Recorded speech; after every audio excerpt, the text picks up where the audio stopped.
comes now the King of Wraiths! Wraith King recently got an Arcana with the new TI-10 Battle Pass. It's a throwback to his old Skeleton King model, which got changed to Wraith King during the Wraith Night event for reasons debated. It could be because of copyright issues, or to simplify the low violence looks of certain spooky heroes in China. Either way, the Bone Lord is now back in his new Arcana. Since in his lore, the skeleton part comes before the Wraith part, let's go through his lore by first covering his original Skeleton King bio, then the Arcana, and then the current Wraith King. Astarion the Skeleton King was in Dota 1 known as King Leoric, which is a character from the Blizzard franchise Diablo. In Dota 2, his story was that he is under the effect of a longevity spell that didn't go as planned. They don't explain what exactly went wrong, but I assume it's the fact that he didn't remain young in his immortality, he instead over time turned to a skeleton. Skeleton King built his empire of bones from the remains of his many enemies. He did this because as long as he kept expanding his bone kingdom, he would live forever.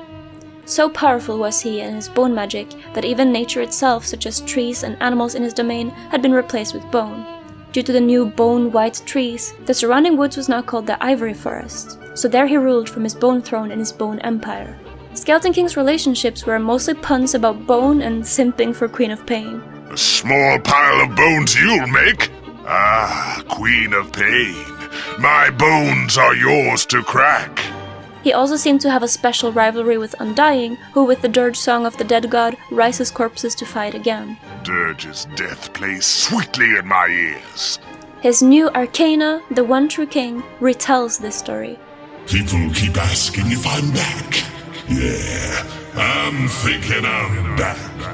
Way back, before even Wraith King himself can remember, he achieved immortality through harvesting bones and building his Fired Bone Empire. His new voice pack has added a bunch more voice lines for heroes, way more than I can include here. But here are some of them. He especially talks to the undead like Undying, royalty-themed heroes like Sand King, and of course his one true love, Queen of Pain. Undying done did die. The more repugnant skeleton I've never seen.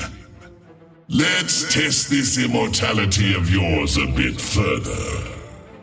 You call yourself a king? And you call yourself a lord? Even as an unofficial title, Warlord was pushing it. Was that some sort of lord? Gods can kill you, but I'm not a god. Hail to the real king! My queen. He also doesn't like bugs that don't have skeletons. Invertebrate scum!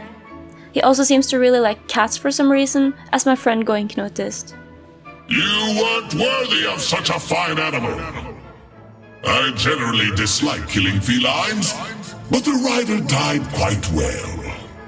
I was going to give you the benefit of the doubt on account of the whiskers, but safer just to kill me. One interesting thing is this voice line to Slark. I hired you for one simple job. What do I care if they threw you in prison? So this means Skeleton King was the one who caused Slark to end up in prison. This will be important from a future video about the Marant people. Another interesting one is this.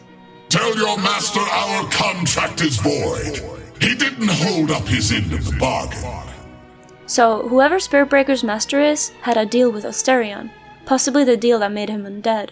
December 13th, 2013, only a few days before my own first Dota game, Astarion the Skeleton King became the Wraith King.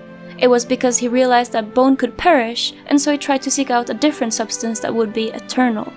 He settled for Wraith energy, which is the spirits given off from Dark Souls when they die. So he infused his bones with the Wraith essence and became more permanent than Bone Witch erodes. He did this during the Wraith Night, a millennial event where he set his subjects out to collect souls for his immortality. After this, he likely lost memory of most of his prior life and barely remembers his previous kingdom. The First Kingdom seems like a fever dream now.